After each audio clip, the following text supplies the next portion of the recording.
When a billionaire decided to playfully ask his housekeeper's young daughter for financial advice, he never imagined that her innocent words would reveal a wisdom that would change everything. Just before we start, this community spans every continent. Drop your city's name if you feel comfortable sharing. The $8.40 check sat on the marble counter, made out to Maria Santos, Household Services. James Hartwell, 35, CEO of Hartwell Capital Management, barely glanced at it as he signed. It was 7:15 a.m. on a Tuesday, and the check represented 2 weeks of work. Bathrooms scrubbed, floors mopped, windows polished until they disappeared. He didn't see Maria's hands. Didn't see how the skin was red and cracked from bleach, how her knuckles were swollen, how she was 34 but looked 45. He saw the check, the signature, the transaction. "Thank you, Mr. Hartwell." Maria's voice was soft, accented. She folded the check with care, precise as origami, and slipped it into the pocket of her navy blue uniform. Second hand, from last season. The fabric was thin at the elbows. Maria. James glanced up from his phone. The Wall Street Journal app showed futures down 200 points. Not his problem. He'd hedged weeks ago. "You're bringing Sophia today?" "Yes, sir. Her school has teacher meetings. I hope it's okay." Fine. He waved a hand, already looking back at the screen. Dow futures, NASDAQ futures, the numbers that mattered. "Just keep her quiet. I have calls." Maria nodded and disappeared into the back hallway. James heard the soft sound of her shoes on tile, the quiet click of a door. He returned to his coffee. Ethiopian blend, $40 per pound, French press to exactly 200 degrees, and didn't think about her again. Not until 9:30 a.m. That's when he walked into his home office, the one with floor-to-ceiling windows overlooking Central Park, the one with the Eames chairs and the Herman Miller desk and the Bloomberg terminals that cost more than most people's cars. That's when he saw her, the girl, small, maybe 6 years old, sitting cross-legged on his Persian rug, the one that cost $15,000, the one Maria had hand-cleaned last month on her knees for 3 hours. The girl wore a yellow dress, clean but faded, with white socks that had a small hole near the left ankle. Her hair was dark, pulled into 2 braids tied with rubber bands, not ribbons. She was reading. Not a children's book, not a picture book with bright colors and simple words. She was reading The Intelligent Investor by Benjamin Graham. First edition. The one James kept on the shelf as a collector's item, never to be touched. Her small fingers moved across the page. Her lips moved slightly as she read, forming words in silence. She didn't hear him enter. She was completely absorbed. James stood frozen in the doorway. The absurdity of it hit him like cold water. A 6-year-old, reading Benjamin Graham, in his office, on his $15,000 rug. "What?" he said, and his voice came out harder than he meant. "Are you doing?" The girl looked up. Her eyes were dark brown, serious, too serious for 6. There was something in her face, not fear, not guilt, something else. Recognition, maybe. Like she'd been expecting this. "Reading," she said simply. Her voice was clear, unafraid. "I can see that." James stepped into the room. He was tall, 6'2", in a Tom Ford suit that cost $5,000. The girl didn't flinch. "Where's your mother?" "Cleaning the guest bathroom, 3rd floor." The girl closed the book carefully, marking her place with her finger. "She said to wait here and not touch anything important." "That," James pointed at the book, "is important." "I know." The girl looked down at the cover. "That's why I'm reading it." Something in her tone stopped him. Not defiance. Certainty. Like she was stating a fact as obvious as gravity. James walked to his desk. He set down his coffee mug, Hermes, white porcelain, $200, and leaned against the edge. He studied the girl. Yellow dress, rubber band braids, hole in her sock. Reading Benjamin Graham at 9:30 on a Tuesday morning. A thought occurred to him. Absurd, impossible. But the morning had already crossed into absurd, so why not? "All right," he said, and he couldn't keep the amusement out of his voice. This would be something to tell the guys at the club. "Since you're reading that, let me ask you something." The girl looked up, waited. "I'm thinking about investing in a company, Tech startup. They're burning through $2 million a month, but their user growth is incredible. 50% month over month. Should I invest? He said it like a joke, like asking a dog to do calculus. Entertainment, a story for later. The girl didn't smile. She looked at him with those two serious eyes, and her expression didn't change. What's their path to profitability? She asked. James blinked. What? Path to profitability. The girl's voice was patient, like she was explaining something obvious. If they're burning $2 million monthly, they need revenue model. Do they have one? Or just growth?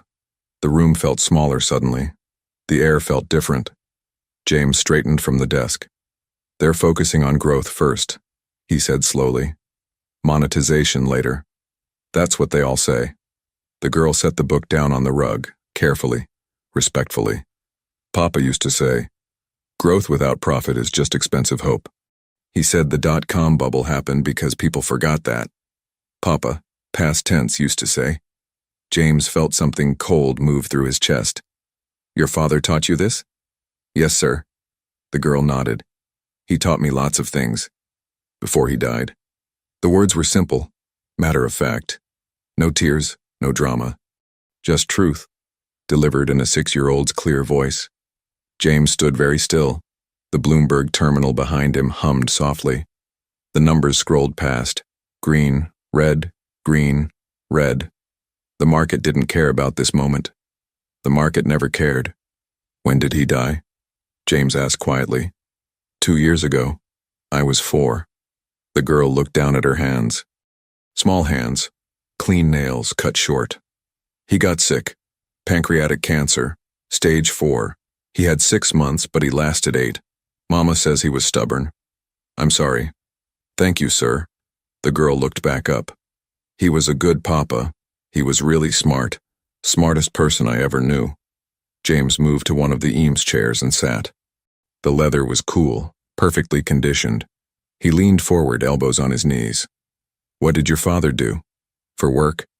He was a financial analyst. He worked for different companies. Consultant, Mama calls it. The girl's face brightened slightly. He was really, really good. He could look at numbers and see things other people couldn't see. Like magic. But with spreadsheets. James felt the cold thing in his chest grow colder. What was his name? Your father's name? Daniel Santos. The girl said it with pride, with love. Daniel Emmanuel Santos. He went to MIT, got a scholarship because we didn't have money. He graduated top of his class.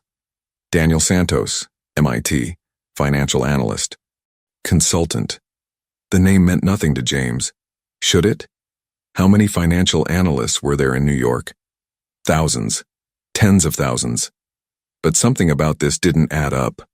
Daniel Santos, MIT graduate, top of his class, brilliant with numbers, and his widow was cleaning bathrooms for $847 every 2 weeks, while his daughter sat on expensive rugs reading Benjamin Graham. Why does your mother work here? James asked. The question came out more blunt than he intended. The girl didn't flinch. Because Papa's medical bills were $340,000, even with insurance, and we need to eat and pay rent.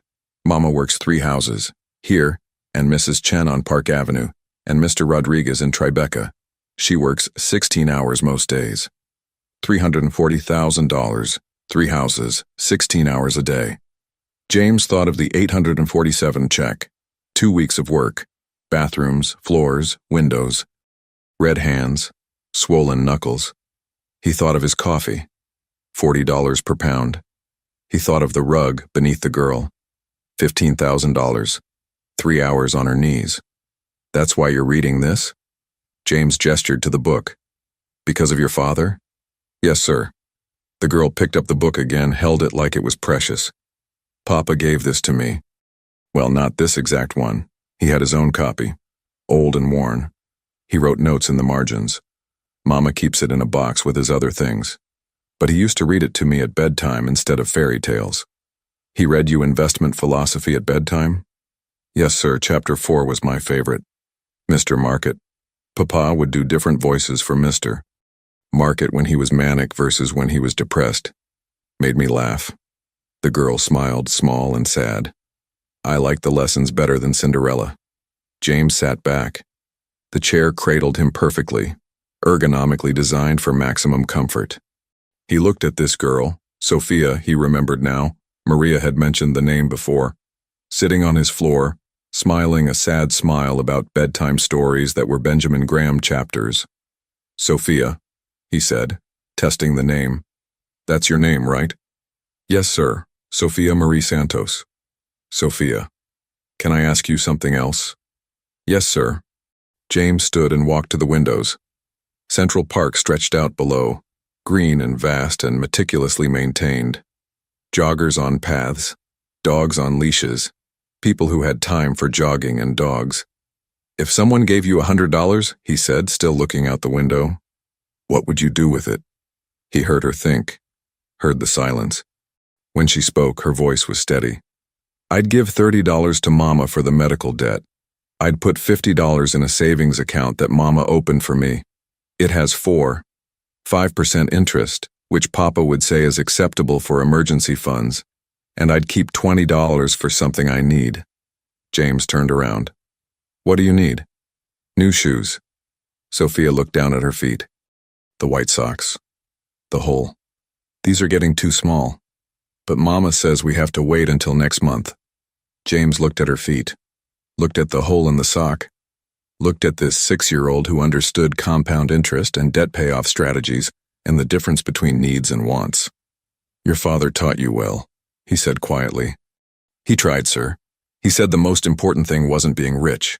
It was being smart about money so you could be free. He said most people were slaves to money because they didn't understand it. But if you understood it, it could be your tool. He was right. I know. Sophia stood up carefully and placed the book back on the shelf where she'd found it. Exact spot. Perfect alignment. I should go find Mama. I'm sorry I touched your book without asking. It's okay. Papa would say it's not okay. He said other people's things are sacred you don't touch without permission. Your papa sounds like he was a very good man. Sophia looked at him, those serious eyes, old eyes in a young face. He was the best man, she said simply. And he died anyway. Mama says that's how life works sometimes. The good people don't always get to stay. She walked to the door. Small steps, careful not to disturb anything. She was almost through when James spoke. Sophia. She turned. Come back tomorrow, same time. Bring that book your father wrote in, the one with the notes. Sophia blinked. Why, sir? James didn't have a good answer, didn't have a logical explanation. Just a feeling, cold and uncomfortable and insistent, that this girl knew something he needed to learn. Because I want to see what your father thought was important enough to write down. Sophia nodded slowly. Okay, sir, I'll ask Mama. She left. Quiet as smoke. The door clicked shut. James stood in his office. $15,000 rug, $5,000 suit, $200 coffee mug, Bloomberg terminals humming with the numbers that mattered, and felt something he hadn't felt in years. Shame, not big, not overwhelming, just a small cold seed of it, planted somewhere in his chest, starting to grow. He looked at the shelf where Sophia had placed the book. Perfect alignment, sacred things treated with respect. His phone buzzed, text from his assistant. Market stabilizing, your hedges paid off, up $2, 3M today. 3 million, in one day. While Maria Santos scrubbed his third-floor bathroom with red, cracked hands, paying off $340,000 in medical debt 847 at a time. James sat back down at his desk, opened his laptop, typed into the search bar, Daniel Santos, MIT financial analyst. The results loaded, and James Hartwell's world began to crack. The search results filled the screen. James scrolled slowly, his $2,000 desk chair creaking softly with the movement. Daniel Emmanuel Santos, MIT class of 2009. Double major, economics and mathematics. Graduated summa cum laude. Thesis on behavioral economics and market corrections won the Burton G. Malkiel Prize. There were photos. A young man, mid-20s, standing at a podium. Dark hair, serious expression, the same eyes James had just seen in his 6-year-old daughter's face. Intelligence radiating from him even through the pixels. Awards, Dean's List, full scholarship, research assistant to Professor Andrew Mitchell, renowned for his work on market efficiency. After graduation, financial analyst at Sterling and Cross. Then, Morrison Analytics. Then, freelance consultant. The trail got quieter after 2015, fewer mentions. More gaps. Then nothing after 2021. James checked the dates. Daniel Santos had died in 2023, 2 years ago. Sophia had been 4. He kept scrolling. Found an obituary in a small online memorial site. Bare bones. No photo. Just text. Daniel Emmanuel Santos, 38, passed away on March 15, 2023, after a brief battle with pancreatic cancer. Survived by wife Maria Santos and daughter Sophia Santos. Memorial service private. In lieu of flowers, donations to the Pancreatic Cancer Action Network. Brief battle. That was the polite way to say fast and brutal. 6 months, maybe 8. Time to watch yourself die. Time to try to prepare a 4-year-old daughter for a world without you. Time to read her Benjamin Graham instead of fairy tales. James closed the laptop. Sat very still. The office felt different now, like the air had changed weight. Why was this bothering him? He didn't know Daniel Santos, had never met the man. People died every day, good people, smart people, people with families, but something nagged at him. Something about the timeline, about MIT, about freelance consultant. Something familiar that he couldn't quite place. The door opened. Maria Santos stepped in, moving with the careful quietness of someone who'd learned to be invisible. "I'm sorry, Mr. Hartwell. Sophia told me she was in here. I told her to stay in the kitchen." "It's fine." James waved off the apology. "Actually, Maria, can I ask you something?" Maria froze. Just for a second. The kind of freeze that came from years of being asked questions that led to problems. "Of course, sir. Your husband, Daniel. What kind of work did he do exactly?" Maria's expression shifted. Surprise, then something softer. Grief, maybe. The kind that lived permanent in the background. "He was a financial analyst, sir.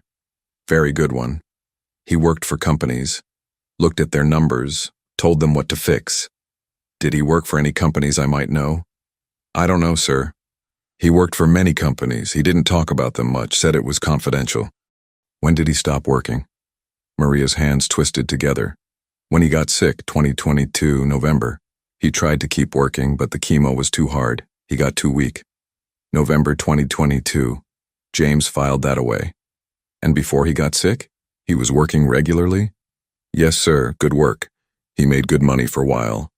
But he was consultant, so no insurance. No benefits, that's why the bills were so big." "Consultant? No insurance? Medical bills that destroyed a family." James thought about his own insurance. Premium plan. $50,000 deductible that he'd never notice paying. The kind of insurance that meant sickness was inconvenient, not catastrophic. "Maria, did Daniel ever mention working for Hartwell Capital?" He watched her face carefully. Watched for recognition, for anything. Maria frowned, thinking. Hartwell. Maybe. He worked for so many. I remember some names. Sterling and Cross. Morrison. There was one that started with H. Hart something. I'm not sure. Why do you ask, sir? Just curious. James kept his voice neutral. Sophia said her father was very smart. Maria's face transformed. Pride broke through the careful mask of professional distance. So smart, sir. Daniel could look at numbers and see whole story. He could see what was wrong, what was right, what would happen before it happened. Companies would pay him $20,000, $30,000 for one report. But he was too honest. He would tell them truth even when they didn't want to hear it. So sometimes they wouldn't pay, or wouldn't hire him again. Too honest. James knew what that meant. It meant Daniel Santos had told companies their balance sheets were bullshit, that their growth was unsustainable, that their CEOs were making bad decisions. It meant he'd been right when people wanted to be told they were right. He sounds like he was a good man. The best man, sir. Maria's voice cracked slightly. He died and left us with nothing but debt, but he gave Sophia something better than money. He gave her his brain. I noticed. She's reading Benjamin Graham in my office. Maria's eyes widened. Dios mio, I told her not to touch anything. I'm so sorry, sir, Maria, stop. James held up a hand. It's fine. Actually, I asked her to come back tomorrow. With Daniel's copy of the book, the one with his notes. You want to see Daniel's book? Maria looked confused. Why? Because I think your husband was a very smart man, and I'm curious what he thought was important. Maria studied him. There was something in her face. Not quite trust, not quite suspicion. Wariness, maybe. The caution of someone who'd learned that when rich people got curious, it usually cost poor people something. Okay, sir. I'll bring it tomorrow. Thank you.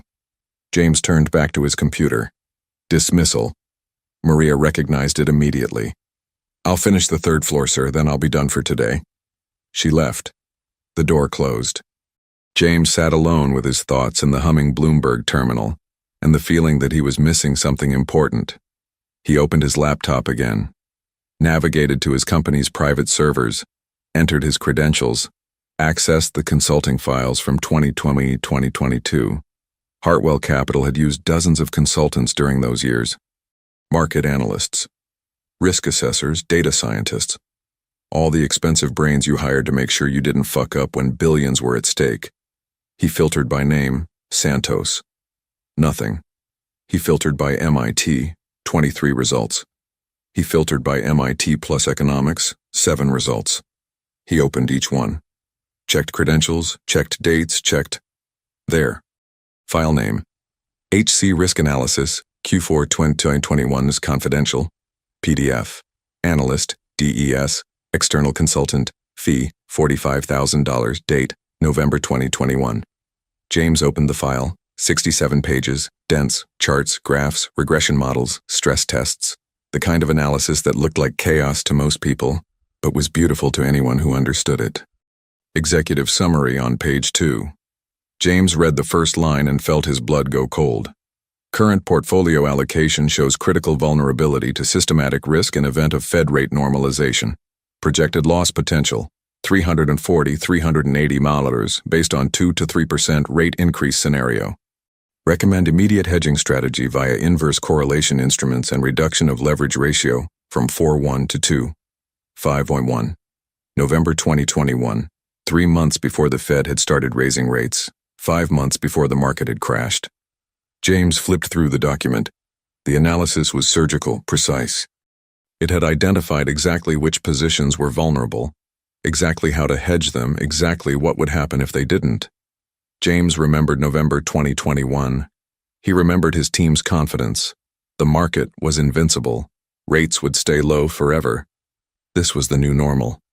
He remembered this report. Remembered his CFO presenting it in their Q4 strategy meeting.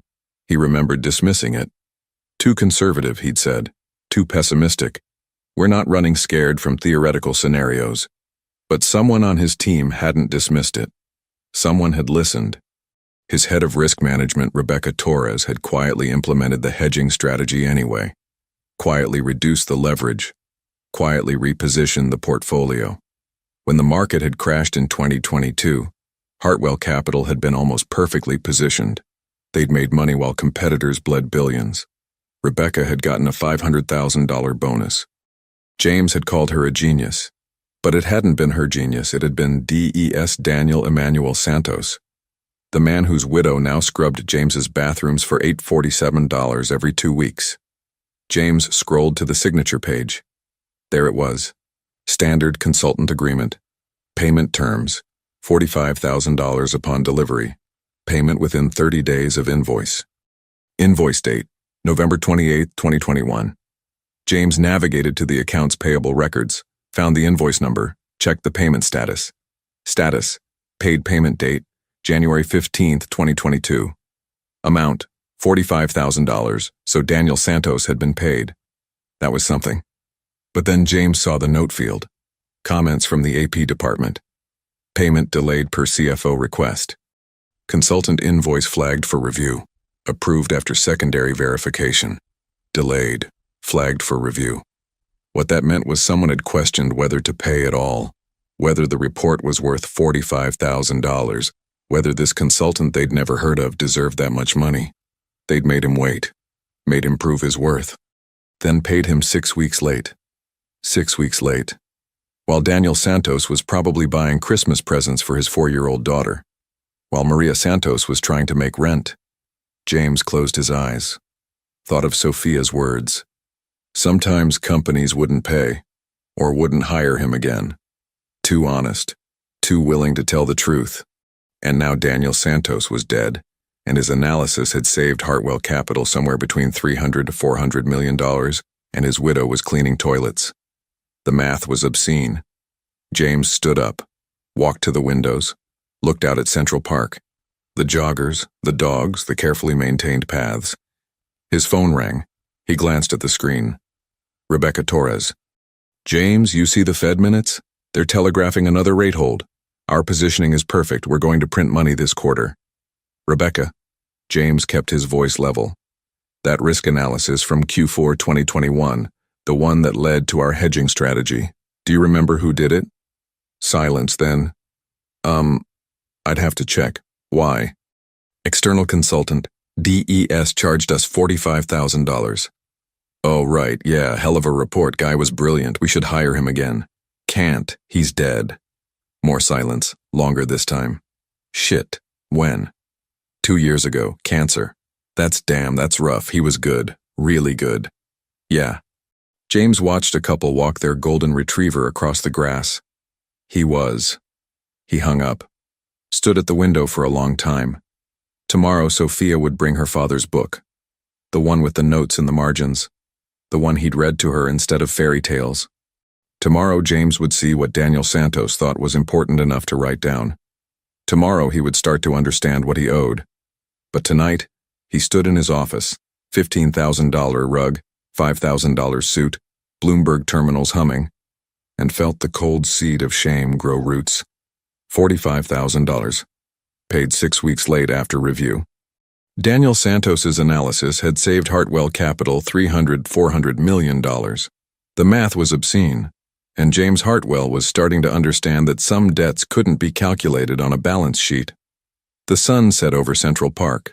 The city lit up, millions of windows glowing, millions of lives, most of them invisible to people like James. Until now.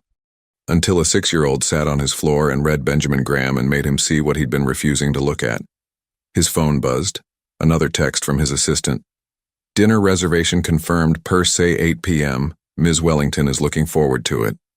Per se, $700 per person before wine. James thought of Maria Santos's $847 check. 2 weeks of work. Bathrooms, floors, windows. He texted back, cancel it. Something came up. He didn't know what he was going to do tomorrow. Didn't have a plan. But tonight, dinner at per se felt obscene. Tonight, everything felt obscene.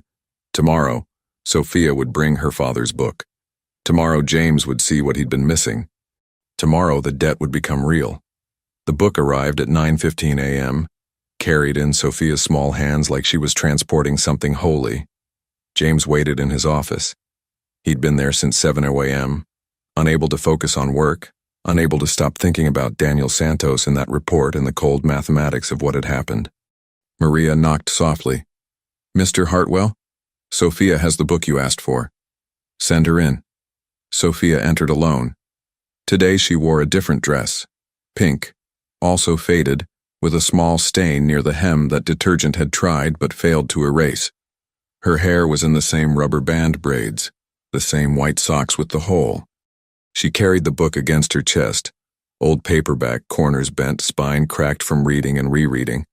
The cover was sun-faded, the pages yellowed. Papa's book, she said, holding it out to James.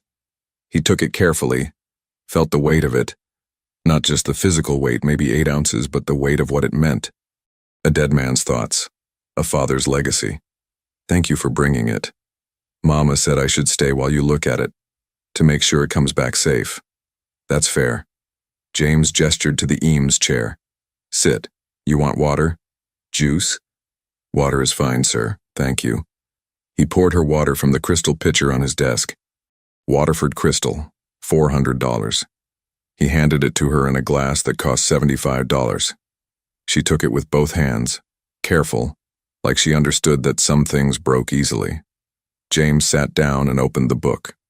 The first page had an inscription in black ink, handwriting careful and precise. For Sophia Marie, my brilliant girl.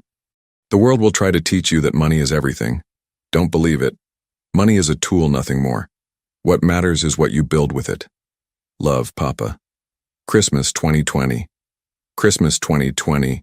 Sophia would have been 3. Daniel would have been 6 months away from his diagnosis. James turned the page. The margins were full of notes. Blue ink, black ink, pencil. Years of thoughts layered on top of each other. Chapter 1. The Investor and Inflation. In the margin, Daniel had written, "Inflation is a hidden tax that destroys wealth slowly. Most people don't see it until it's too late. Sophia, always ask, what is my money doing while I sleep? Is it growing or dying?" James read it twice, felt something strange in his chest. He turned to Chapter 4. Mr. Market.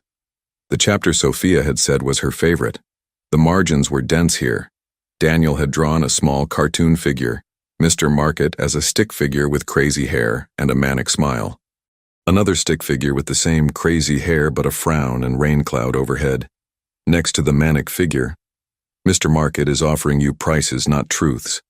When he's excited, he charges too much. When he's depressed, he gives everything away. Your job is to know the difference. Next to the depressed figure, this is when fortunes are made. When everyone else is afraid. Sophia. Being brave when others are scared is the most valuable skill in investing. James looked up at Sophia. She sat in the chair, too small for it, feet not quite reaching the floor. She sipped her water with both hands. Your father read this to you? Every night, well, most nights. When he wasn't too tired from work.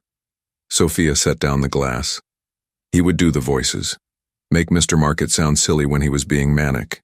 Make him sound sad when he was depressed. It made me laugh. You understood it? At 3, 4 years old? Not all of it, but Papa said that was okay. He said understanding comes in layers. First you hear the words, then you hear the meaning, then you hear the truth under the meaning. Jesus Christ. James looked back at the book. He flipped through the pages. Found Chapter 8. The Investor and Market Fluctuations. Daniel had underlined a passage. The investor who permits himself to be stampeded or unduly worried by unjustified market declines in his holdings is perversely transforming his basic advantage into a basic disadvantage. In the margin, most people lose money not because they're stupid but because they're emotional. Fear and greed drive 90% of bad decisions. Sophia, when you feel fear, stop. Count to 10. Ask, am I afraid of a real threat or just a scary feeling? Smart. Daniel Santos had understood not just markets but human psychology. James kept reading. Found a note on page 137. Remember, the stock market is a device for transferring money from the impatient to the patient. Sophia, learn to wait. The world will reward you for it. Another note, page 201. Never invest in something you don't understand. If you can't explain it to a 5-year-old, you don't understand it well enough. Sophia, this rule will save you from most scams in life. James spent 40 minutes going through the book. Every page had something. Wisdom, warnings, life lessons disguised as investment advice. On page 312 near the end, he found the longest note. It filled the entire bottom margin and wrapped around to the next page.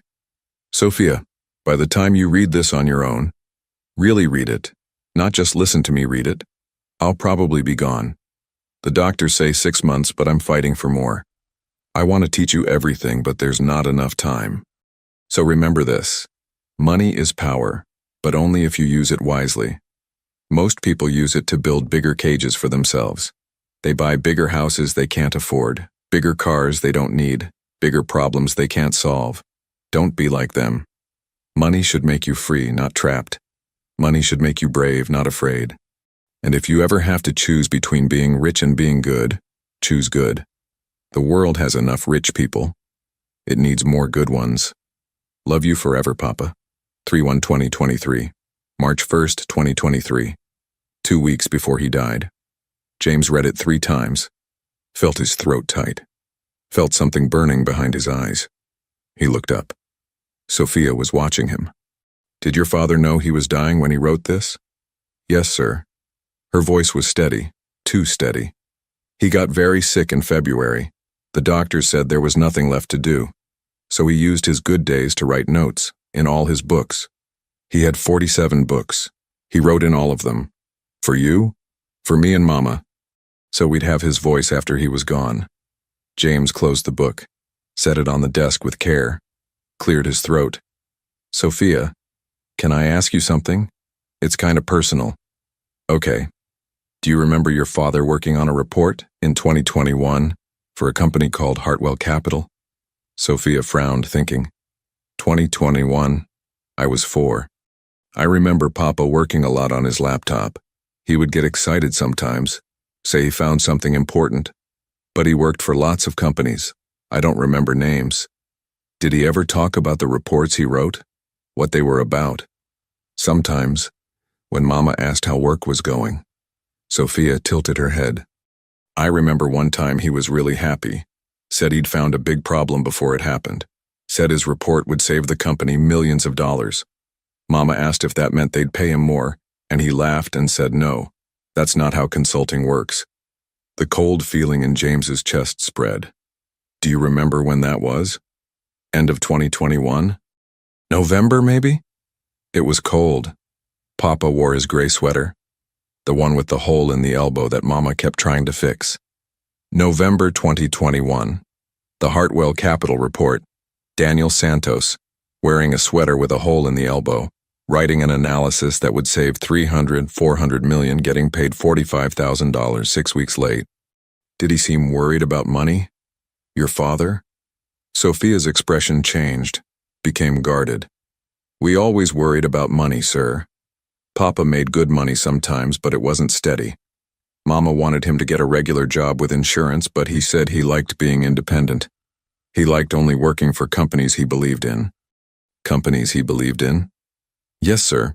He turned down jobs sometimes, even when we needed money. He said some companies wanted him to lie in his reports, to make bad numbers look good. He wouldn't do it. Too honest, too willing to tell the truth. James thought about his own company, all the consultants they hired, all the reports they commissioned. How many of them told the truth versus what the executives wanted to hear? He thought about DES's report, about how his team had questioned it, delayed payment, made Daniel Santos wait 6 weeks for money he'd earned, money he probably needed desperately. Sophia, James leaned forward. What if I told you your father's report, the one he was excited about in November 2021, was for my company, for Hartwell Capital? Sophia's eyes widened. Really? Really? And what if I told you his report saved us somewhere between $300 and $400 million? The girl went very still. Her small hands gripped the arms of the chair. Did you pay him? The question came out quiet but sharp. Yes, $45,000. When? 6 weeks after he sent the invoice. Sophia's face did something complicated. Anger and sadness and recognition all mixed together. Papa was sick in January 2022, she said quietly. He had to go to the doctor because his stomach hurt all the time. The doctor wanted to do tests, but they cost $3,000 and we didn't have insurance. Mama asked if we could wait. Papa said yes. We waited 4 months. 4 months, while Hartwell Capital reviewed whether to pay his invoice. While James Hartwell bought $40 per pound coffee and sat in $2,000 chairs. By the time we had money for the tests, Sophia continued, her voice still quiet, still controlled. The cancer was stage 3. The doctor said if we'd caught it earlier, it might have been stage 1. Stage 1, you can survive. Stage 3. She trailed off, looked down at her hands. James felt like he couldn't breathe. The office felt airless. Sophia, I didn't know. I didn't know your father wrote that report. I didn't know. It's okay, sir. She looked up, those serious eyes. You didn't know. How could you know? Papa was just DES on a file, just a consultant, just someone who sent an invoice. Just. James stood up, walked to the window. Couldn't look at her. Couldn't look at the city spread out below. All those lives, all those people who were just something to someone else. I'm sorry, he said to the glass, to the reflection, to the ghost of a man he'd never met. I'm so goddamn sorry. It's not your fault Papa died, sir. Isn't it? James turned around. If we'd paid him on time, if he'd been able to afford those tests. You can't know that. Sophia's voice was firm, adult. Maybe he still would have died. Maybe the cancer was too fast. You can't know. But maybe he wouldn't have. Silence. The girl looked at him, the man looked at the girl. Why did you want to see Papa's book? Sophia asked finally. The real reason. James thought about lying, thought about giving her a soft answer. But she was Daniel Santos's daughter. She deserved the truth. Because I looked up your father yesterday, found his report, realized what he'd done for my company, realized what we'd paid him versus what he'd saved us, and I felt. He paused. Ashamed. Why ashamed? You paid him. The contract said $45,000. You paid $45,000. It wasn't enough. It was what he agreed to. It was still wrong. James moved back to his desk, sat down. Sophia, your father saved my company hundreds of millions of dollars. We paid him $45,000 and made him wait 6 weeks. That's not right. That's not fair. Papa said life isn't fair, sir. He said fairness is a human invention. The universe doesn't care about fairness. Well, I care. The words came out harder than James intended. I care and I'm going to do something about it. Sophia tilted her head. Like what? Good question. What exactly was he going to do? Cut a check to Maria Santos. For how much? How do you price a debt that might have cost a man his life? I don't know yet, James admitted. But something. Your father gave my company something valuable. More valuable than we paid for. I owe him. I owe you. You don't owe me anything, sir. Yeah, I do. James picked up Daniel's book. This. Everything in here. Your father was trying to teach you how to be free, how to be brave, how to use money as a tool instead of letting it use you. And he died before he could finish. That's a debt. To him. To you. To the universe's lack of fairness. Sophia studied him. Something in her expression shifted. Less guarded, more curious. What are you going to do? She asked again. I'm going to start, James said slowly, the plan forming as he spoke. By making sure you never have to worry about money again. Not for school, not for college, not for anything. Your father's work should provide for you. It provided for me, it should provide for you. That's a lot of money, sir. Your father saved me a lot of money. What if Mama says no? She's proud, she doesn't like charity. It's not charity, it's payment owed. There's a difference. Sophia thought about that. Nodded slowly. Can I tell you something, sir? Of course. Papa used to say the hardest thing about being smart with money is that everyone around you is dumb with it. He said most rich people got rich by accident or luck or by taking advantage of people. He said the real test of character is what you do when you realize you have an advantage. Do you use it to help? Or do you use it to get more for yourself? The words hit like a physical blow. Your father was a wise man. I know. Sophia slid off the chair, picked up her water glass, now empty, looked at James with those old eyes. I think Papa would have liked you, sir. If you'd met, I think he would have said you have the smart kind of guilty. The smart kind of guilty? The kind that makes you want to fix things instead of just feel bad. She walked to the door, paused. Sir, can I ask you something? Yes. If you're going to do something for us because of Papa's work, can it wait until after Mama finishes cleaning today? She needs this job, she needs all 3 jobs. If you do something that makes her feel like charity, she might quit, and we can't afford that yet. Smart, strategic, her father's daughter. I'll wait, James promised.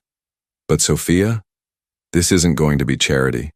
This is going to be what your father earned, what he deserves, what you and your mother deserve. Okay, sir, thank you. She left, quiet as smoke, closing the door with care. James sat alone with Daniel Santos's book and a debt he was just beginning to understand. 400 million saved, $45,000 paid, 6 weeks late, 4 months delay on medical tests, stage 3 instead of stage 1. The math was obscene. But numbers were just numbers. The real debt was something else, something that couldn't be calculated on a balance sheet. A man had died. A girl had lost her father. A woman scrubbed toilets to pay off medical bills for treatments that hadn't worked. And James Hartwell, who'd never met Daniel Santos, who'd signed off on a review of his invoice without thinking twice, who lived in luxury built partially on that man's work, had to figure out what the hell redemption looked like. He opened his laptop, started typing an email to his legal team. Subject line: Estate settlement. Daniel Emmanuel Santos. Urgent. This was going to be complicated. This was going to be expensive. This was going to be the smartest thing James Hartwell had ever done. Because Sophia was right. Her father would have said James had the smart kind of guilty, the kind that fixed things. And James Hartwell was going to fix this, no matter what it cost. The email to James's legal team went out at 10:47 a.m. By noon, his phone was ringing. "James, what the hell is this?" Michael Chen, his general counsel, sounded somewhere between confused and alarmed. "You want to set up a trust fund for your housekeeper's daughter? For $2. $5 million? Correct. Why? Because I owe her family a debt." "A debt? Did you hit her car or something?" "No. Her father did consulting work for us in 2021. His analysis saved us $400 million. We paid him $45,000. Silence. Then, "Okay, that's actually standard consultant pricing for..." "It wasn't enough, Michael. James, contracts exist for a reason. He agreed to..." "He died, Michael. Cancer. He couldn't afford early screening because we paid him 6 weeks late. Stage 3 instead of stage 1. And now his widow cleans my bathrooms while his 6-year-old daughter reads investment philosophy because that's all she has left of him." More silence. James could hear Michael breathing on the other end. "Jesus," Michael said finally. "So I'm fixing it. $2, $5 million trust. Education fully funded. Medical expenses covered. Housing stipend. Make it happen. That's going to raise questions. The board will want to know. I don't care what the board wants to know. This is my money, my decision. Make it legal and make it clean." "James..." "Today, Michael. I want the paperwork started today." He hung up, sat back in his chair, looked at the city below. $2, $5 million. It seemed simultaneously massive and insulting. How do you price a life? A father's absence? A daughter's grief? His phone buzzed. Text from Rebecca Torres. "Heard you're setting up something for a consultant's family. Daniel Santos, the guy who did our 2021 risk analysis." James stared at the text. News traveled fast. Of course Rebecca knew. She'd been the one who'd actually implemented Daniel's recommendations. She probably felt the same guilt James did, just buried deeper. He typed back, "Yes. Owed debt. Long overdue." Her response came immediately. "Count me in. Whatever you're doing, I want to contribute. That report saved my career, literally. I'll match 10% of whatever you're putting in." James felt something loosen in his chest. He wasn't the only one who saw the debt. He texted back, "Appreciated. I'll loop you in." The day blurred. Legal calls, financial planning, trust structures and tax implications and investment strategies. James worked with an intensity he usually reserved for major deals, except this wasn't about profit. This was about paying what was owed. At 4:30 p.m. his assistant buzzed. "Mr. Hartwell, Maria Santos is finishing up. She's asking if she can speak with you before she leaves." James's stomach dropped. Had Sophia said something? Had Maria overheard his calls? "Send her in." Maria entered, still in her Navy uniform. She looked tired. 16-hour days did that. Her hands were red, swollen. She held herself with careful dignity. "Mr. Hartwell, I'm sorry to bother you." "Not a bother. What's up?" Maria's face did something complicated. "Sophia told me what you said, about doing something for us. Because of Daniel's work." "Shit." James stood up. "Maria, I can explain. I don't want your money." Her voice was quiet but iron firm. "We don't need charity. It's not charity. Your husband's work was paid for. You said $45,000. He got $45,000. Contract fulfilled. The contract was wrong. The amount was what he agreed to. Maria's voice rose slightly, then steadied. Mr. Hartwell, I know you mean well, but we are not charity cases. Daniel chose to be consultant. He knew the risks. He knew the pay was uncertain. That was his choice. Maria, please let me... No. She held up a hand. Small hand. Red. Cracked. You want to help? Give me more hours. Give me references so I can get fourth job. But don't give me money I didn't earn. Daniel would never forgive me, and I would never forgive myself. Pride. Pure, stubborn, destructive pride. The kind that kept people poor while the world offered help they desperately needed. James recognized it because he'd had it too once.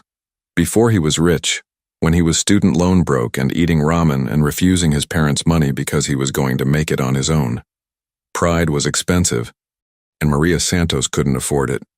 But he couldn't say that. Not directly. Not to a woman who just told him she didn't want his charity while standing in his office in a second-hand uniform after cleaning his toilets.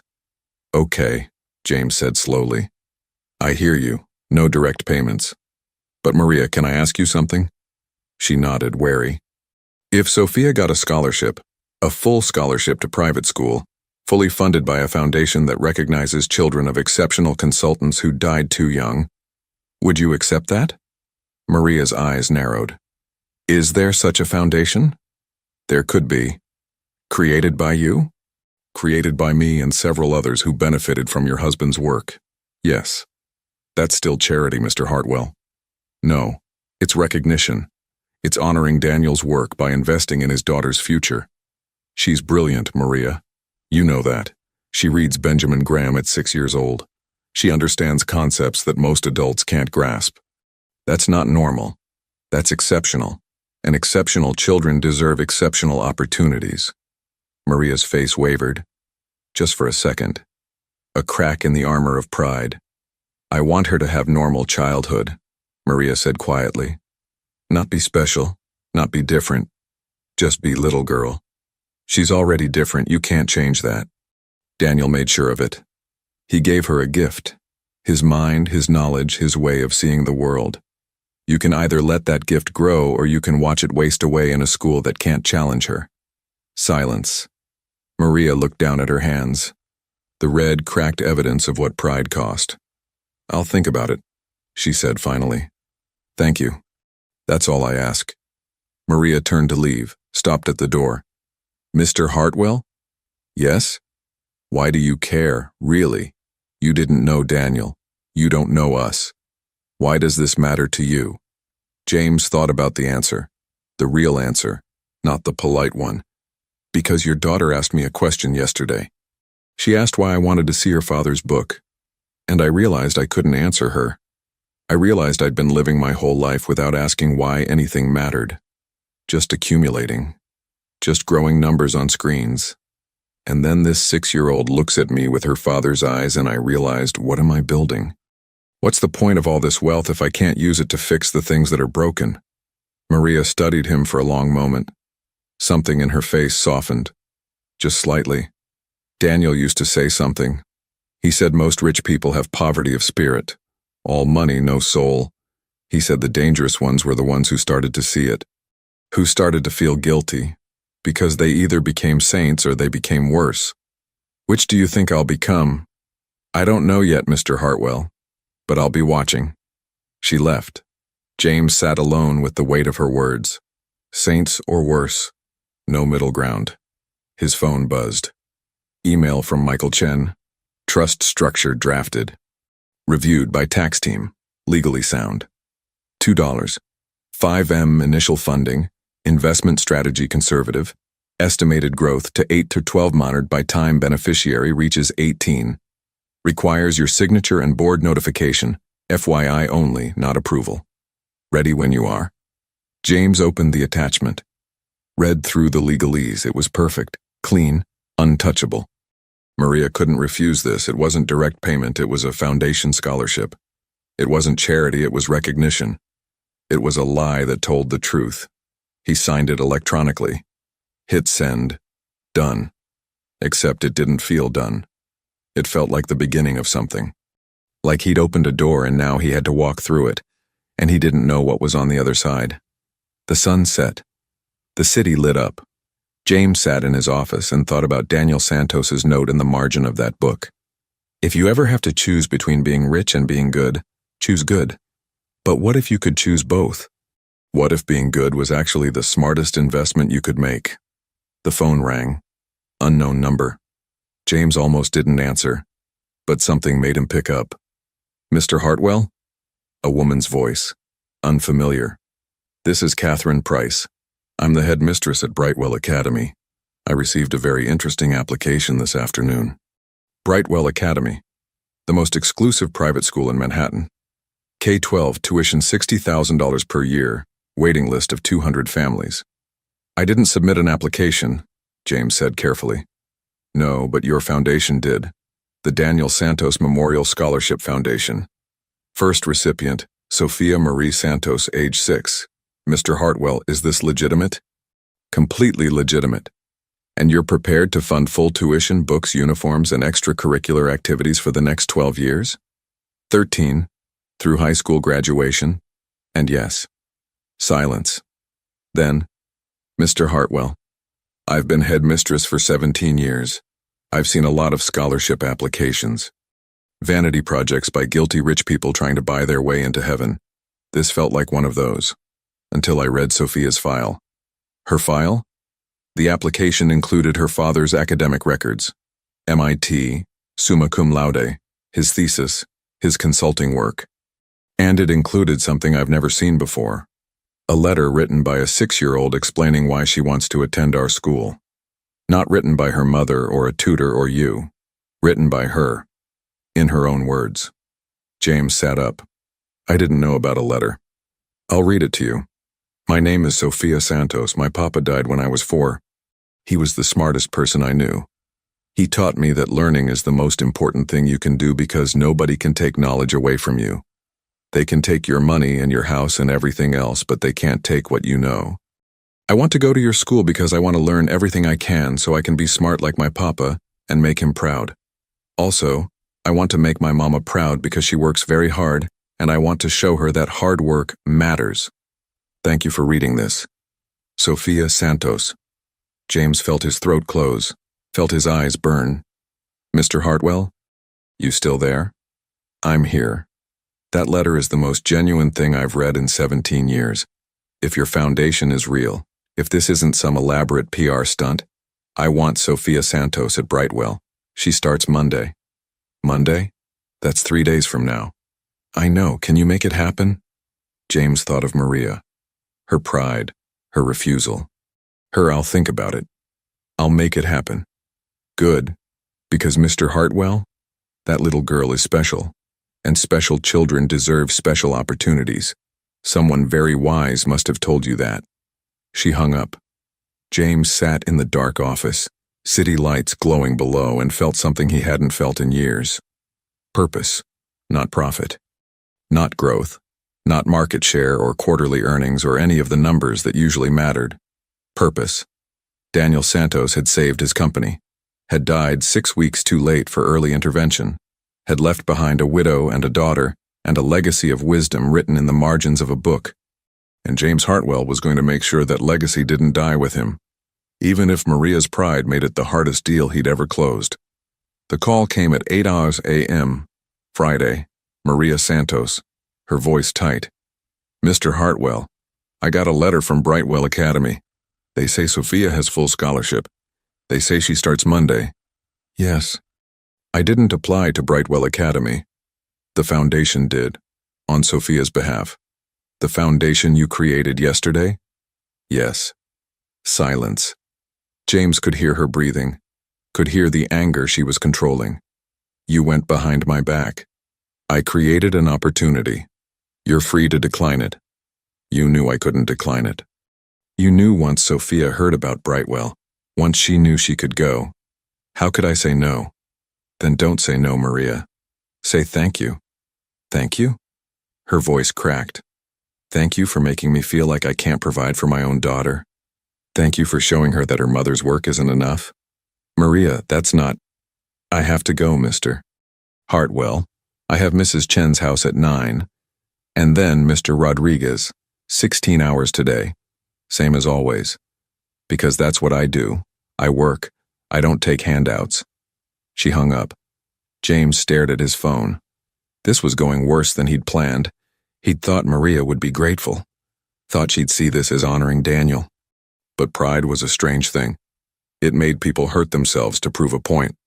His assistant buzzed. Mr. Hartwell, there's a Ms. Torres here to see you. She says it's about the Santos situation. Send her in. Rebecca Torres entered, carrying a leather folder. She was 42, sharp, ruthlessly competent.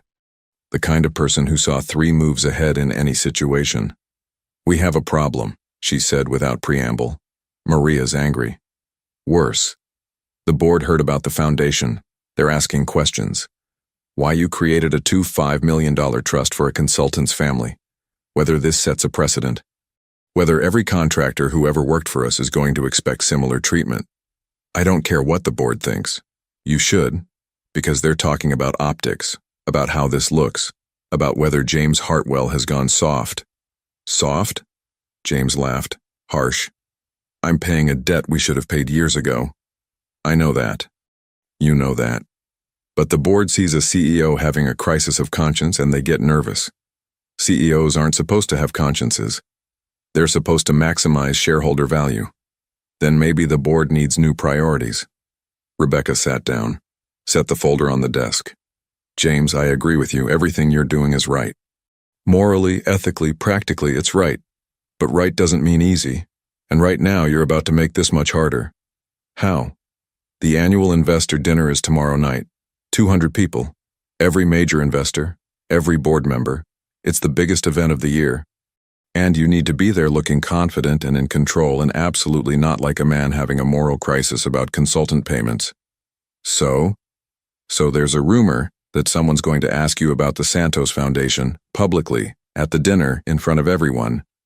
And how you answer is going to determine whether the board sees you as visionary or liability. James leaned back. The chair creaked. Let them ask. James. No, I'm serious. Let them ask. Let's make it public. Let's talk about what Daniel Santos did and what we paid him and what we owe. Let's have that conversation in front of 200 people who understand what $300 million means. Rebecca stared at him. That's either brilliant or career suicide. Maybe both. She opened the folder, pulled out a single sheet.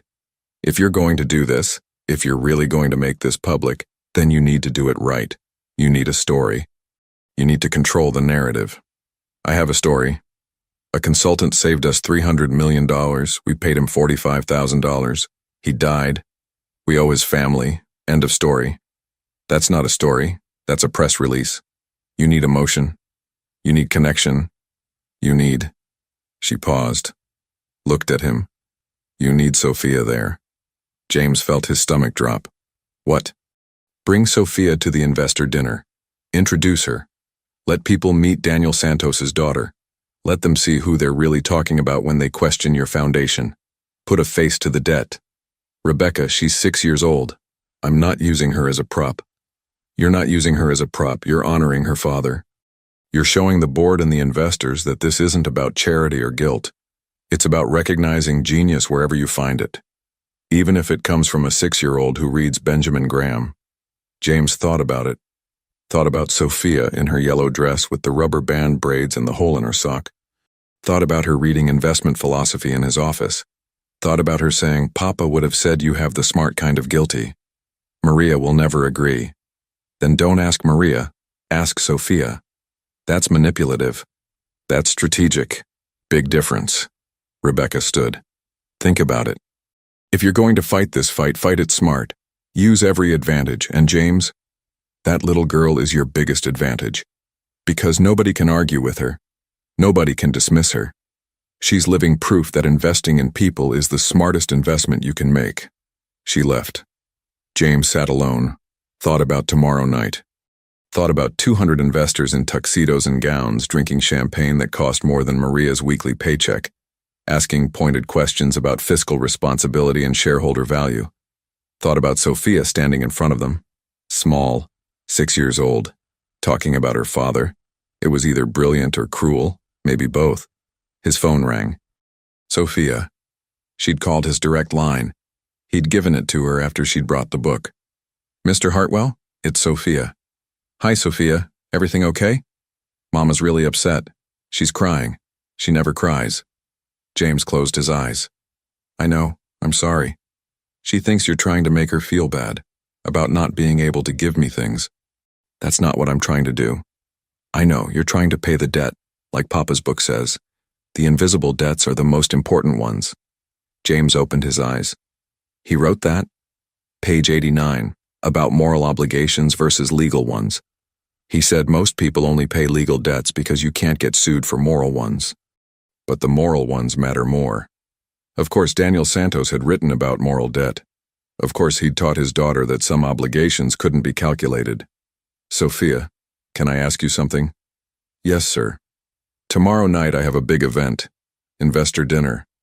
Lot of important people. And I think some of them are going to ask me questions about the foundation I created. About your family. About your dad. Okay. How would you feel about being there? To help me explain? Silence. James could hear her breathing. Could hear her thinking. You want me to talk about Papa in front of people? Only if you want to. Only if you're comfortable, but yes.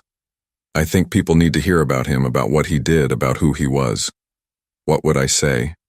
The truth. About what he taught you. About the book. About why his work mattered. More silence. Then, will Mama be there? If she agrees to come, yes. She won't want me to do it. She'll say it's showing off, or using Papa's death for attention. Is that what you think it is? No. Sophia's voice was clear, certain. I think it's paying the debt. Like you said, Papa's work saved your company. But nobody knows. Nobody remembers him. If I talk about him, people will remember. That matters. It does matter. But Mama will say no. What if I asked you directly?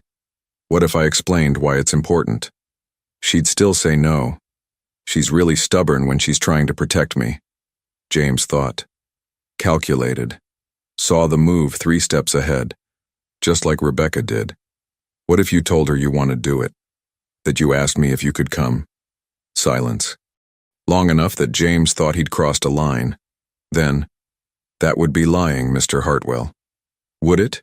Don't you want to come? Another pause. Yes. I want people to know about Papa. I want them to know he was smart and good and that he mattered. Then it's not lying, it's just choosing the truth you want to tell first. Sophia laughed. Small, quiet. Papa would say that's sophistry. What's sophistry? Using clever words to make wrong things sound right. He said lawyers did it all the time. Your Papa was correct. Is this sophistry? Maybe, but maybe it's also true. I do want to come, even if you gave me the idea. So you'll ask your mother? I'll try, but Mr. Hartwell? If she says no, you can't force it. That's the rule. Deal. Okay, I'll call you back. She hung up. James sat in his office and thought about moral debt and sophistry, and whether he was being brilliant or manipulative. Probably both. 20 minutes later, his phone rang again. Sophia. Mama said yes, but she has conditions.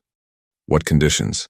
I can't talk for more than 5 minutes. I can't answer questions I'm not comfortable with. And you have to promise this isn't about making her look bad or like she can't take care of me. I promise all of that. Okay, then I'll come. What time? 7 p.m. I'll send a car for you and your mother. Dress nice, it's formal. I don't have a formal dress, Mr. Hartwell. Shit, of course she didn't. Then we'll get you one. What size do you wear? I don't know. Mama buys my clothes at Target, whatever fits. I'll have someone bring a selection tomorrow morning. You can choose. That's a lot of money for one dress. Sophia, tomorrow night you're going to help me explain why your father's work mattered. That's worth more than a dress. Deal? He heard her smile through the phone. Deal. Thank you, Mr. Hartwell. Thank you, Sophia. You're very brave. Papa used to say being brave is just being scared and doing it anyway. Your Papa was a very wise man. I know. That's why I want people to remember him. She hung up. James sat in the gathering darkness and thought about tomorrow night. About 200 investors in a ballroom at the Plaza Hotel. About a 6-year-old girl in a formal dress talking about her dead father. About the moment when Sophia would stand in front of those people, wealthy, powerful, privileged, and make them see what they'd been refusing to look at. This was going to change everything, for better or worse. But Daniel Santos's daughter deserved to be heard, and James Hartwell was going to make sure she was, even if it cost him everything. The Plaza Hotel ballroom glittered. Crystal chandeliers, floor-length mirrors, tables set with china that cost more per plate than Maria Santos made in a day. 200 people in black tie, wealth concentrated in one room like a neutron star of capital. James Hartwell stood near the entrance at 6:45 p.m., watching arrivals, board members, investors, the people who controlled billions of dollars with the stroke of a pen. He felt nervous. Actually nervous. He hadn't felt this before a business event in 10 years. At 6:58 p.m., a town car pulled up outside. James moved to the entrance, watched Maria and Sophia step out. Maria wore a simple black dress, elegant, probably borrowed. Her hair was pulled back, face carefully made up. She looked beautiful and uncomfortable. Sophia wore a navy blue dress with white collar, age appropriate, formal but not fussy. Her hair was in braids again, but these were careful ribboned braids, real ribbons. She looked terrified. James met them at the door. "You came. We said we would." Maria's voice was tight. "But Mr. Hartwell, if this goes wrong..." "It won't. You can't promise that." "No, I can't. But I can promise I won't let anyone hurt her, and I can promise this matters." Maria looked at Sophia. Sophia looked up at her mother. Some silent communication passed between them. Then Maria nodded. 5 minutes. Not a second more. 5 minutes. They entered the ballroom. Heads turned, people noticed, whispered. Who was the woman in the simple dress? Who was the child? James guided them to a table near the front, sat them down, brought them water. Sophia's hands shook slightly as she drank. James crouched down next to her chair. "You okay?" "There are so many people." "I know. Scary, right? Papa used to say the trick with scary things is to remember they're all just people. They eat and sleep and get scared too." He was right. These are just people, Sophia. They may have money, but that doesn't make them special. You're smarter than most of them. She smiled slightly. "That's not hard." James laughed, stood up, caught Rebecca's eye across the room. She nodded. "Ready." At 7:30, dinner was served. At 8:15, the speeches began. Board chairman, CFO, quarterly results, growth projections, all the numbers that mattered to people who thought numbers were all that mattered. At 8:45, James stood up, walked to the podium. The room quieted. "Thank you all for coming tonight. Before we close, I want to talk about something unusual, something that doesn't appear in our quarterly reports or investor presentations, something about how we value work." He had their attention, curious, wary. In November 2021, we commissioned a risk analysis from an external consultant. We paid $45,000 for this report. Standard rate, fair market value, or so we thought. That consultant's name was Daniel Emmanuel Santos, MIT graduate, brilliant analyst. He identified critical vulnerabilities in our portfolio that we'd missed. He recommended specific hedging strategies. We implemented those strategies. Not immediately, not with full confidence, but we implemented them. James paused. Let the room sit with it. When the market crashed in 2022, when our competitors lost billions, we made money. Lots of it. Somewhere between $300 and $400 million. Because of one report, one analyst, one $45,000 investment that returned 7,000% profit. Murmurs, people doing the math. But here's the thing. We didn't know. We didn't track it. We didn't recognize it. Daniel Santos sent us his invoice in November 2021. We paid it in January 2022, 6 weeks late, after internal review, after questioning whether his report was worth the price. We made him wait for money he'd earned while we debated whether to pay him at all. The room was silent now, uncomfortable. Daniel Santos got sick in January 2022. Stomach pain. He needed diagnostic tests. They cost $3,000. He was a freelance consultant. No insurance. He'd just spent 6 weeks waiting for us to pay him $45,000. So he waited on the tests, waited 4 months. By the time he had money for diagnostics, his pancreatic cancer was stage 3. He died in March 2023. He was 38 years old. Someone coughed. The sound was very loud. Now, I can't prove our payment delay killed Daniel Santos. Can't draw direct causation. But I can tell you this. Stage 1 pancreatic cancer has a 60% 5-year survival rate. Stage 3 has 10%. 4 months matters. 6 weeks of delayed payment matters. And $45,000 for work that saved us $300 million matters. James looked around the room, saw faces, saw people realizing where this was going. Daniel Santos left behind a widow and a 6-year-old daughter. His medical bills were $340,000. His widow works 3 houses, 16 hours a day, cleaning bathrooms and scrubbing floors to pay off debt from treatments that didn't work. His daughter reads investment philosophy textbooks because that's all she has left of her father's voice. He turned to the table where Maria and Sophia sat. Maria's face was frozen. Sophia's was very pale. I'd like to introduce you to Sophia Santos. She's 6 years old. She's Daniel's daughter. And she's here tonight because she has something to say about her father's work, about what it meant, about what we owe. James stepped back from the podium, gestured to Sophia. The room stared. Sophia looked at her mother. Maria's face cracked. Tears spilled, but she nodded. Sophia stood, walked to the podium. She was so small that someone brought a step stool so she could reach the microphone. The ballroom was silent. 200 people watching one small girl. Sophia cleared her throat. Her voice came out steady, stronger than James expected. My name is Sophia Marie Santos. My papa died when I was 4. I don't remember everything about him, but I remember his voice when he read to me. He read me investment books instead of fairy tales. He read me The Intelligent Investor by Benjamin Graham. Chapter 4 was my favorite, Mr. Market. Papa would do voices. She paused, looked out at the room, at the wealth, the power, the privilege. Papa taught me that money is a tool.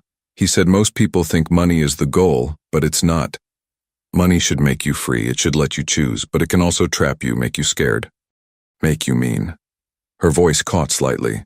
James saw her hands grip the podium. Papa died because he was sick, but he also died because being a consultant meant no insurance, because companies would delay paying him, because he told the truth when people wanted lies, so they didn't hire him again. He was too honest, that's what Mama says. Too honest for his own good. Sophia looked down, breathed, looked back up. Her eyes were bright with tears that hadn't fallen yet. Mr. Hartwell asked me to come here tonight, to talk about Papa's work.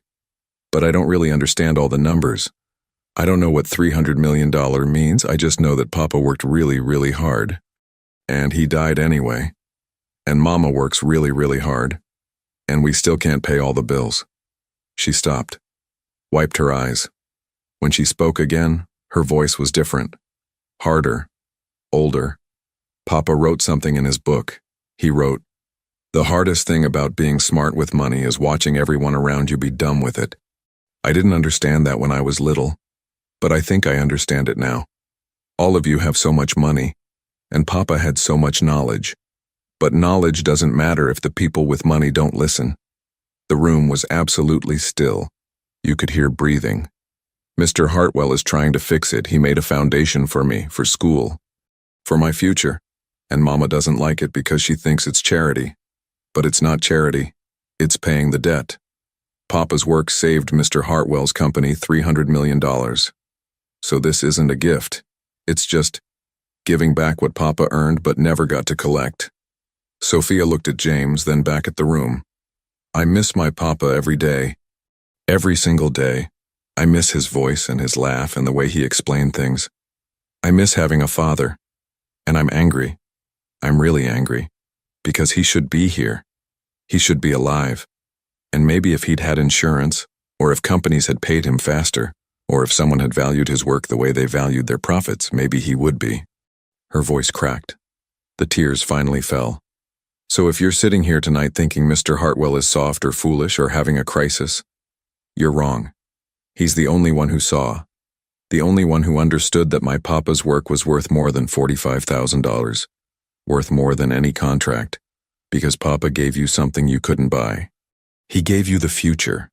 He saw what was coming and warned you, and you're all rich because of it. She stepped back from the microphone, looked at James. I'm done, thank you. The room erupted. Not applause. Something else. Noise. Movement. People standing. Someone was crying. Multiple people were crying.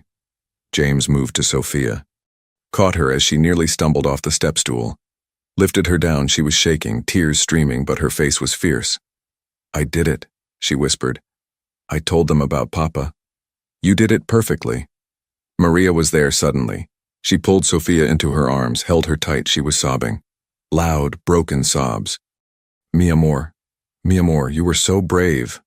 James stepped back. Gave them space. Looked at the room. People were coming forward. Investors, board members. Rebecca was crying openly. The CFO was wiping his eyes. The board chairman, a man James had never seen show emotion, was standing with his hand over his mouth. Someone grabbed James's arm. John Whitmore, the biggest investor. $200 million in the fund. James, that girl, Daniel Santos's daughter. Yes. I want to contribute to the foundation. Whatever you put in, I'll match it.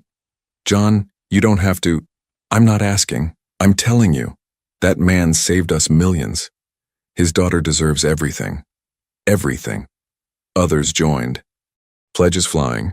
$100,000, $250,000, $500,000. In 10 minutes, the foundation had grown by $5 million. James watched it happen. Watched wealth redistribute itself in real time. Not because of tax breaks or incentives or ESG requirements. Because one 6-year-old girl had told the truth about her father. Because 200 wealthy people had been forced to look at what they usually ignored. Because moral debt, once seen, demanded payment. Maria pulled James aside. Her face was red, wet, devastated, and grateful all at once.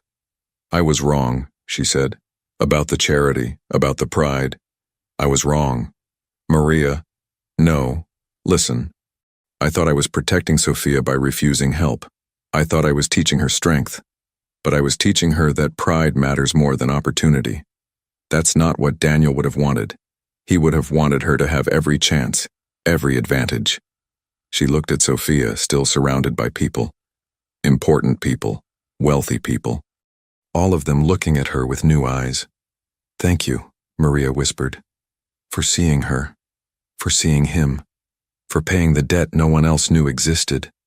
James felt his throat close. Daniel earned it. 1,000 times over. He would have liked you, Mr. Hartwell. He would have said you have good heart under all that money. I'm trying. That's all anyone can do. Try. The night blurred. More pledges. More conversations. Plans for the foundation. Scholarship criteria, investment strategies. By midnight, the Daniel Santos Memorial Foundation had assets of $2 million and a board of directors made up of people who understood what they owed. At 12:30 a.m., James stood outside the plaza with Maria and Sophia, waiting for their car. Sophia was half asleep on her mother's shoulder, still in her navy dress, ribbons coming loose. Thank you for coming tonight, James said quietly. Thank you for asking us, Maria replied. Thank you for remembering Daniel. I won't forget him again. I promise you that. The car pulled up. James opened the door, helped them in. Sophia stirred as they settled into the seats. Looked at James through the window, smiled sleepily. We paid the debt, Mr. Hartwell. Papa would be proud. I hope so, Sophia. I really hope so. The car pulled away. James stood on the curb and watched it disappear into the New York night. Watched the taillights fade. Watched them carry away the family of a man he'd never met but would never forget. Behind him, the Plaza Hotel glittered. Inside, 200 people were rethinking what they valued, what they owed, what mattered beyond quarterly earnings and profit margins, One 6-year-old girl had done that, with 5 minutes of truth, with tears and anger and love for a father she'd lost too soon. James pulled out his phone, texted Rebecca. Board meeting Monday, new agenda item, consultant payment review. Every contractor from the last 5 years. We're fixing all of it. Her response came immediately. About damn time, I'll get the files ready. James put the phone away, looked up at the New York sky, couldn't see stars, too much light pollution.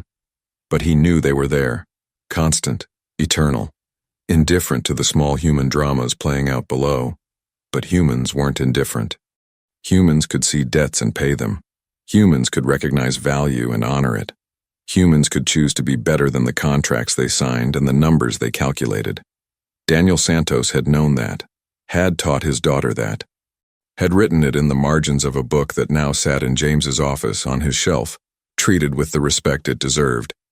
Money should make you free, not trapped, Daniel had written. James Hartwell was finally starting to understand what that meant. Not free from responsibility, free to do what was right, free to pay the debts that mattered, free to build something that lasted longer than profit. He walked back into the hotel, back to the ballroom where people were still talking, still pledging, still trying to calculate the incalculable. Tomorrow he'd start the hard work, the systematic review, the payment corrections, the foundation management, the long, difficult process of making things right. But tonight he'd done something simple and profound. He'd let a 6-year-old girl speak truth to power, and power had listened. Daniel Santos's legacy would live on, not in a file marked DES, not in a delayed payment receipt, but in his daughter's voice, in her courage, in her refusal to let her father be forgotten. That was worth more than $300 million, worth more than any number on any balance sheet. That was what James Hartwell had been missing his entire career, and he'd never miss it again. The end.